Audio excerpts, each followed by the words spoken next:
चलिए आगे बढ़ते हैं। बता दें छत्तीसगढ़ में 4 लोकसभा सीटों पर मतदान हो चुके हैं। इन सीटों पर पिछले चुनाव की तुलना में वोट प्रतिशत बढ़ा है, मगर छत्तीसगढ़ की 7 लोकसभा सीटें वोट प्रतिशत के मामले में कई दावों में कमतर रही हैं। ऐसे में अब कम मतदान वाली सीटों पर चुनाव आयोग के साथ राजनीतिक दल जनता से वोट की अपील कर रहे हैं। इन सीटों पर 7 मई को वोट डाले जाएंगे। इन पर देखिए हमारी खास रिपोर्ट।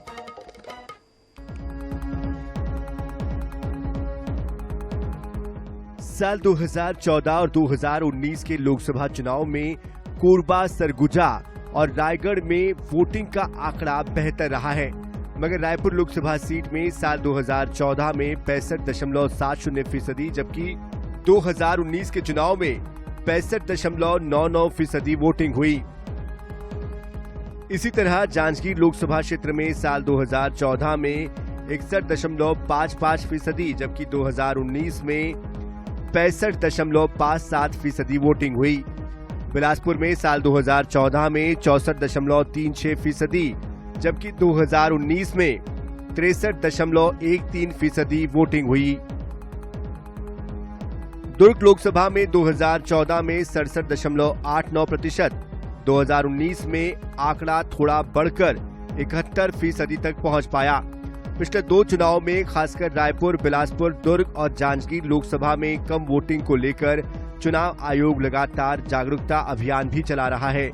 वही राजनीतिक दल भी सभाओं के जरिए लगातार जनता से वोट की अपील कर रहे हैं। बीजेपी का कहना है कि पहले 2 चरणों में जनता ने उत्साह के साथ मतदान किया है। तीसरे चरण में बेहतर मतदान हो, इसके लिए एक कार्यकर्ता मेहनत कर रहा है। वही कांग्रेस ने दावा किया है कि मोदी सरकार के खिलाफ लोगों का गुस्सा फूट रहा है, इससे कांग्रेस को ही फायदा मिलेगा।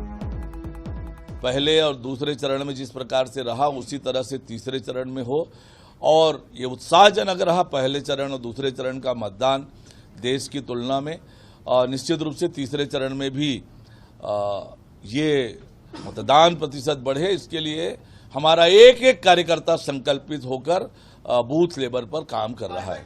सीधा सीधा है कि पहला चरण देखें और दूसरा चरण देखें।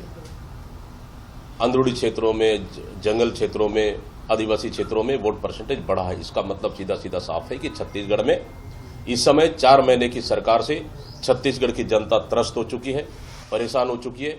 ये मतदान देश के बदलाव के लिए है, ये मतदान देश में नई सरकार बनाने के लिए है, और ये मतदान जो प्रतिशत बढ़ा है ये छत्तीसगढ़ की भारतीय जनता पार्टी सरकार के खिलाफ में है, आक्रोश में है, जो निश्चित रूप से कांग्रेस को बढ़ा हुआ प्रतिशत, इसका फायदा कांग्रेस पार्टी को मिलेगा।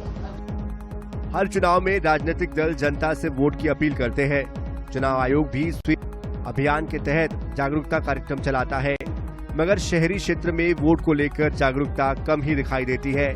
अब देखने वाली बात यह होगी कि इस बार शहरी क्षेत्रों में मतदान प्रतिशत में कितनी बढ़ोतरी हो पाती है। रायपुर से INS 24/7 के लिए स्वप्निल गोरखेड़े की रिपोर्ट।